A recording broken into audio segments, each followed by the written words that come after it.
అమ్మాయిని గుంజా అని చెప్తారు.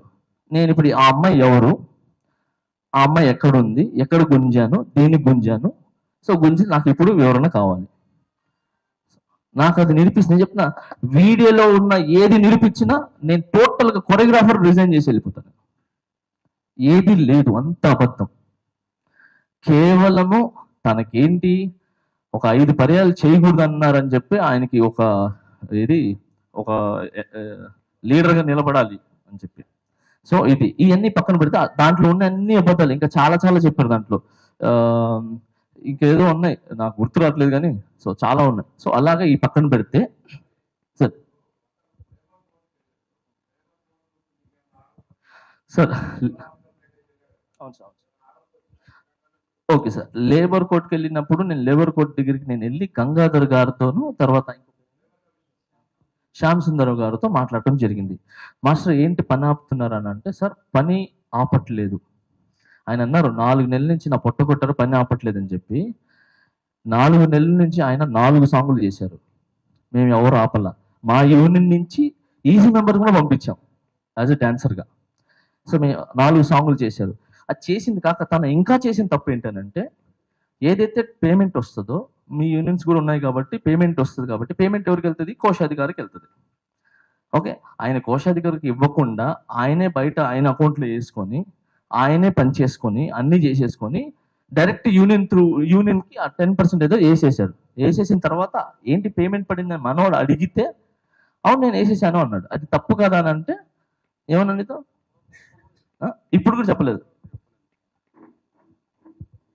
అందరికీ నమస్కారం అండి. నేను మనోహర్, యూనియన్ ట్రెజరర్ని. ఈ పర్సన్ షూటింగ్ జరిగిన తర్వాత మనకు షూటింగ్ జరిగేటప్పుడు యూనియన్లో లిస్ట్ పెడతారు, ఈరోజు ప్రోగ్రామ్కి ఎవరెవరు వెళ్ళారు అని. ఆ పేమెంట్ వచ్చినప్పుడు ఆ లిస్ట్ ప్రకారం పేమెంట్ డివైడ్ చేసి బ్యాంక్కి లిస్ట్ పంపిస్తుంది. అది ట్రెజరర్గా నా వర్క్. ఆయన ఏం చేశాడు, పేమెంట్ వచ్చిన తర్వాత యూనియన్కి ఎలాంటి ఇంటిమేషన్ ఇవ్వలేదు. ఆయన అకౌంట్లో డబ్బులు వేసుకొని డాన్సర్లకు అందరికి పనిచేసి యూనియన్కి పంపించినట్టు కూడా ఇంతవరకు నాకు కూడా ఇంటిమేషన్ కూడా ఇవ్వలేదు. ఇప్పటికి కూడా ఇంటిమేషన్ ఇవ్వలేదు ఆ పేమెంట్.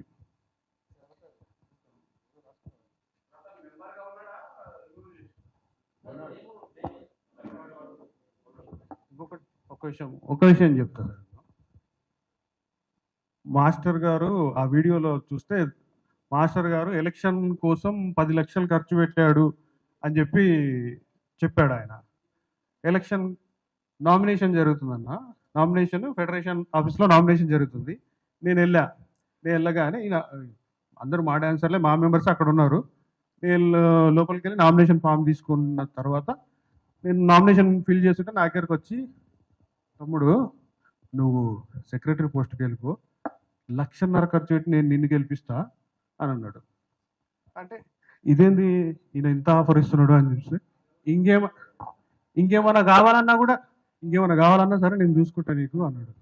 వద్దన్న నేను ఆ టైపు కాదు అని చెప్పి సున్నితంగా ఆయన ఆఫర్ తిరస్కరించి నేను నామినేషన్ వేసిన. తర్వాత అది ఎలక్షన్ జరిగింది, నేను గెలిచాను, ఆయన ఓడిపోయాడు. సో సార్ సార్ ఎవరు మెంబర్షిప్ ఎవరు తీరు సార్. యాక్చువల్లీ ఒక మెంబర్ అయిన తర్వాత తీరు. కాకపోతే ఛాంబర్ రూల్ ప్రకారంగా అన్ని ప్రకారంగా సంస్థకి ఏదైనా ఇబ్బంది కలుగుతుంటే, సంస్థ ఏదైనా రాంగ్ రూట్ వెళ్తుంది, దానివల్ల డ్యామేజ్ అవుతుందంటే తనని డిస్మాండ్లింగ్ చేయొచ్చు. సో కార్డ్ తీసేయచ్చు. అది కూడా జీబీ ఆమోదంతో చేయొచ్చు. జీబీ లేకపోయినా కూడా ఎక్కువ జరిగితే చెప్పపెట్టకుండా కూడా తీసేయచ్చు.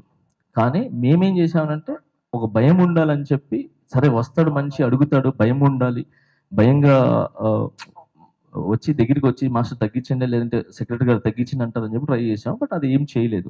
సో అలానే మేమేం చేసాం, మొన్న రీసెంట్గా ఇవన్నీ జరుగుతున్నాయి ఇలా కాదు అని చెప్పి, గతంలో ఇలానే ఒక ఇష్యూ జరిగితే ఆ ఇష్యూలో ఏం చేశారంటే, అతను ఎక్కడి నుంచో స్టే తెచ్చుకుంటే సరే ఆ స్టేని కోర్టుని మేము గౌరవిస్తాం, మీరు ఎక్కడైనా పని చేసుకోండి, మీ పని మేము ఆపం, కానీ మన టీఎఫ్డిడి సంస్థ అనేది మీది కలిసి పనిచేయదు అని చెప్పి ఇదంతా యూనియన్ అందరూ అనుకొని ఒక మాటతో ఉండి చేశారు. అప్పుడు ఆయన మళ్ళీ వచ్చి లేదు నాకు తప్పు అయిపోయింది అని చెప్పి ఆయన మళ్ళీ వర్క్ చేసుకోవడం జరిగింది. సో ఈ విధంగా అన్ని ఈ రూల్స్ అనేవి అన్ని జరుగుతుంటాయి.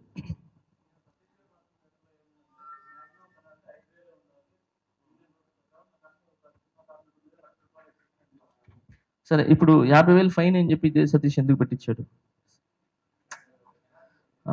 50,000 ఫైన్ అని చెప్పి చెయ్యాలి, కంపల్సరీ చేపించాలని చెప్పి.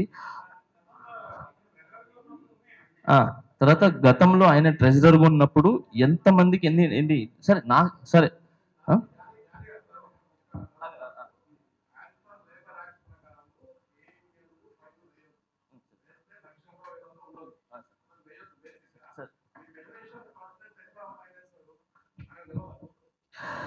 సార్ ఇది ఫెడరేషన్ నుంచి వచ్చి ఒక అమలు కలుసుకున్నారు సార్. దాన్ని ఆ రోజు ఖండించినోడే నేను.